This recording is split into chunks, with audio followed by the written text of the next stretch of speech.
In today's video, I am going to teach you how to add Judge.me reviews on Shopify store. To get started, you will need to be inside your Shopify admin and have access to your theme customization area, also called the theme editor.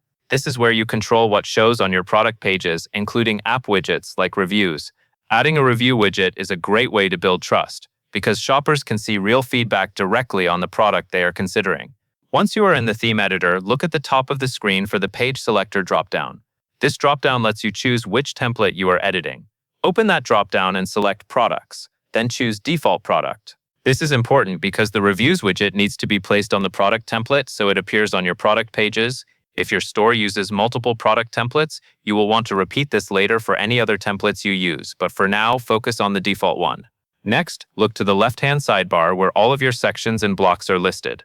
Find the product information area, since that is the main section that controls the content shown on the product page.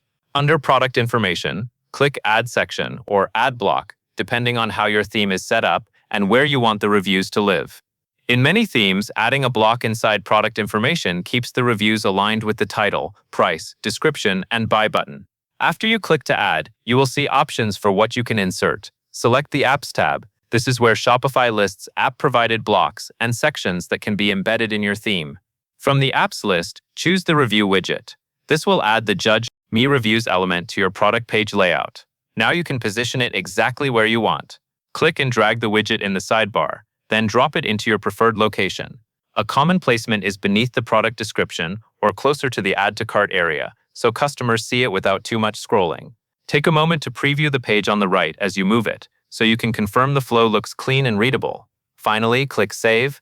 Always save before leaving the editor, so the widget is published to your live product pages. And that is all there is to it.